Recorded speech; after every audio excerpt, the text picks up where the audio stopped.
এরপর আজ তারা গোপালগঞ্জ যাচ্ছেন। নানা রকম উদ্বেগ উৎকণ্ঠা ছড়িয়ে পড়েছে চারদিকে এবং জনাব নাহিদ ইসলাম এনসিপির আহ্বায়ক তার একটা status 16 July march to Gopalganj, তিনি মার্চের কথা বলছেন। কেমন যেন শোনায়, অন্যান্য ক্ষেত্রে তারা এই ধরনের কথা বলেননি এবং এর মধ্যে এক ধরনের ইঙ্গিত আছে। সেই ইঙ্গিতের খানিকটা যৌক্তিকতাও হয়তো আছে, কারণ গোপালগঞ্জ শেখ হাসিনা পরবর্তী সময়ে যেভাবে রয়ে গেছে, আমি বহুবার অন্তত দুটা বা কমপক্ষে দুটো করেছি, 3টা ভিডিও সম্ভবত করেছি, যেখানে আমি গোপালগঞ্জকে স্বাধীন গোপালগঞ্জ, স্বাধীন আওয়ামী গোপালগঞ্জ বলেছি। আমি এটা সরকারের একটা বড় ব্যর্থতা হিসেবেও দেখতে চাই। যাই হোক, তারা যখন এখানে যাচ্ছেন, এখানে নানা রকম উস্কানি ছড়িয়ে পড়ছে চারদিকে। আমি ফেসবুকে দেখলাম কেউ আহ্বান জানাচ্ছেন এটাও এমনকি যে শেখ মুজিবুর রহমানের যে সমাধি আছে সেখানে কবরকে কেন্দ্র করে নানান রকম স্থাপনা আছে, এনসিপির উচিত হবে সেগুলো ভেঙে দিয়ে আসা। এই ধরনের উস্কানি আছে। আমরা হবে কি না হবে পরে আসব। সবার আগে এই প্রশ্ন হয়তো করা যেতে পারে যে গোপালগঞ্জে এখনই তাদের যাওয়া ঠিক হচ্ছে কিনা। প্রশ্নটা এই কারণে এসছে, আমি ধারণা করি আওয়ামী লীগের অসংখ্য বাংলাদেশের যেসব নেতাকর্মী পালিয়ে যেতে পারেনি, সেরকম অসংখ্য নেতাকর্মী গোপালগঞ্জে আছে এবং ওই জায়গাটাই ভিন্ন রকম। আমি আর একটা পার্সোনাল এক্সপেরিয়েন্স শেয়ার করি। বাগেরহাট যাচ্ছিলাম গোপালগঞ্জের ওপর দিয়ে, মাঝে গোপালগঞ্জে থামলাম চা খাওয়ার জন্য। খুবই সাধারণ চা বিক্রেতা, তার ওখানে চা খেতে খেতে, পেঁয়াজু খেতে খেতে তাদের সাথে কথা হচ্ছিল। জিজ্ঞেস করা হচ্ছিল, আমাদের সাথে আরও কয়েকজন ছিলেন, তারা জিজ্ঞেস করছিলেন, আমরাও জিজ্ঞেস করলাম যে তারা আওয়ামী লীগের এই যে শেখ হাসিনা যা করলো সেই ব্যাপারে তাদের অবস্থান কি। প্রথম একটু সংকোচ, তারপর আসলে তারা সেই জায়গা থেকে খোলস ছেড়ে বেরিয়ে আসলেন এবং জানালেন যে তারা আওয়ামী লীগের সাথেই আছেন, ভোট হলে নৌকাতেই ভোট দেবেন। তখন আওয়ামী লীগের এই নিষিদ্ধ বা এই ঘটনাগুলো ঘটেনি। আরও কিছু মানুষজন এগিয়ে আসে, তারাও একই রকম কথা বলেন। মানে ওই জেলাটার সাধারণ মানুষজনও এখনও আওয়ামী লীগ এবং শেখ হাসিনার প্রতি তীব্র রকম অন্ধত্ব আছে। সেটা থাকতে পারে, আমরা সরিয়ে রাখলাম, কিন্তু ওই যে বললাম যে ওই জিনিসগুলো যখন থাকবে, মানে বিশেষ করে আওয়ামী লীগের নেতাকর্মীরা থাকা, সেটা ঝুঁকিপূর্ণ। সেনাবাহিনী 5 আগস্টের পরবর্তী সময়ে অ্যাটাকড হয়েছে, বিএনপির একটা বেশ লম্বা একটা গাড়ির কনভয় অ্যাটাকড হয়েছে, একজন মারা গিয়েছিলেন। পোস্টার তারা তাদের মতো করে, মানে তাদের কাছে পুলিশ যখন পোস্টার ছিনিয়ে নিতে গেছে, আওয়ামী লীগের লিফলেট ছিনিয়ে নিতে গেছে, সেখানে পুলিশের উপরে হামলা হয়েছে, পুলিশের গাড়িতে ভাঙচুর হয়েছে। সেই সময়গুলোতে আমি ভিডিওগুলো করে বলছিলাম সরকার কি তাহলে একটা স্বাধীন গোপালগঞ্জ মেনে নিচ্ছে, এটা আওয়ামী গোপালগঞ্জ, এখানে আওয়ামী লীগ তার মতো করে থাকবে।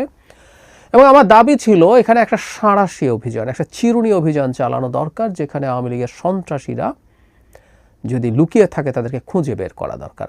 কিন্তু তেমন কিছু আমরা আসলে দেখিনি এবং সেই প্রেক্ষাপটেই এনসিপি ওখানে যাচ্ছে। এখন দুই দলেরই দিক থেকে নানান প্ল্যান থাকতে পারে। আওয়ামী লীগ যদি এখানে তাদের বিভিন্ন জায়গায় তাদের উপরে হামলা করতে পারে, সেই হামলার পাল্টায় যদি কিছু হয়, সেই ঘটনাটা আলটিমেটলি আওয়ামী লীগের দিকে যাবে। তারা তাদের অন্তত ভিজিবিলিটি দেখাতে পারবে এবং তাদের উপরে হামলা হয়েছে, তারা উস্কানি দিয়ে যদি হামলা করাতে পারে, সেটা তাদের জন্য পজিটিভ ঘটনা ঘটবে। আমরা শেখ হাসিনাকে তো রীতিমতো এই পরিকল্পনা করতে দেখেছি, তারা এমন কিছু প্রভোগ করবেন যে তাদেরকে হামলা করা হবে। নিশ্চয় মনে আছে ট্রাম্পের ছবি নিয়ে মিছিল করতে বলা হয়েছিল, তারপরে যদি হামলা করে সেই ছবি তুলে তাকে পাঠানোর জন্য এসব বলা হয়েছিল। তো এই পরিকল্পনা তাদের আছে, কিন্তু তার চাইতেও যদি ভয়ঙ্কর কিছু ঘটার সম্ভাবনা থাকে, আমি ব্যক্তিগতভাবে মনে করি টুঙ্গিপাড়ার যে স্থাপনা আছে সেগুলো ভাঙার চেষ্টা অত্যন্ত বড় ভুল হবে, অত্যন্ত বড় ভুল হবে। আমি আবারও বলছি, এগুলো আওয়ামী লীগকে বিরাট মাইলেজ দেবে। তারা বসে আছে এই ঘটনাগুলো ঘটুক সেটার জন্য, আমি নিশ্চিতভাবেই বলতে পারি। এখন এনসিপি কেন এই সময়ে যাওয়া ঠিক হয়েছে কি হয়নি, আমি অন্তত এই প্রশ্ন তুলতে চাই। আমি মনে করি না এ সময়ে সরকারের একটা বড় বা ম্যাসিভ একটা অপারেশনের আগে শুধু এনসিপি না, খুব বড় অন্য কোনো দলও খুব বেশি ওখানে যাওয়া উচিত হতো না, মানে অন্তত এই ধরনের শোডাউনের চিন্তা বা রীতিমতো মার্চের ঘোষণা দিয়ে। এখন তাদের মধ্যে প্রচুর লোকজন মিশে যাবেন। তারা যখন বিভিন্ন জায়গায় যান, বিভিন্ন মানুষ এসে একত্র হয়, আমরা দেখেছি ভালোই লোকজন তাদেরকে দেখতে আসেন, তাদের সমর্থনেও হয়তো আসেন। আমি আবারও বলি, আমি বহুবার বলেছি, এটা অসাধারণ দৃশ্য।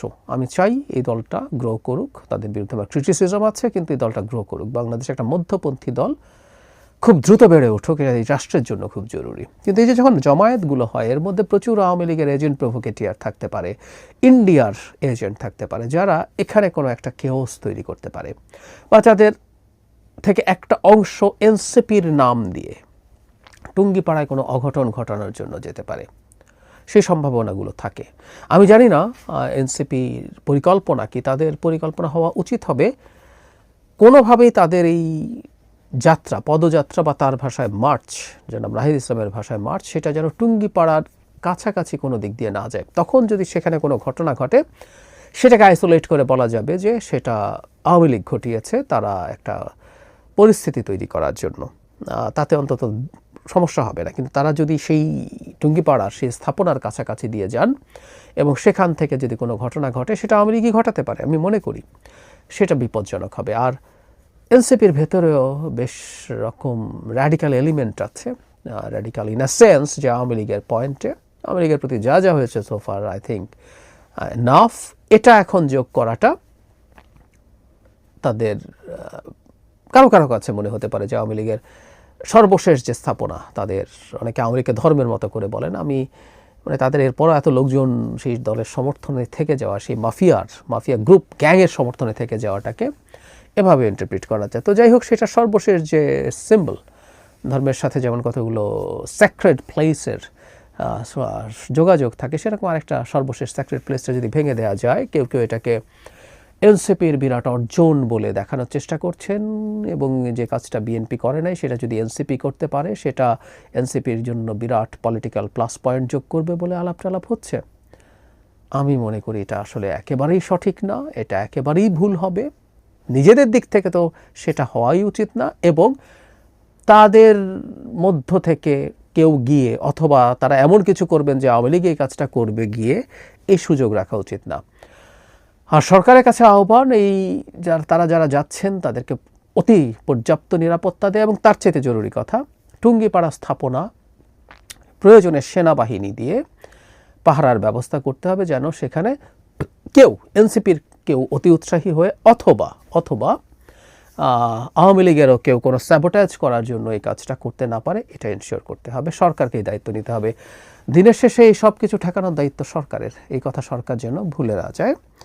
তারা এই সিদ্ধান্ত নিয়েছেন, এনসিপি সঠিক সিদ্ধান্ত না, কিন্তু সিদ্ধান্তটা যেহেতু নিয়েই ফেলেছেন, তারা সতর্ক থাকবেন, সহজভাবে সুন্দরভাবে তাদের এই যাওয়াটা যাতে ভালো হয়। আবারও বলছি, তারা এটাকে মার্চের মতো যাতে মনে না করেন।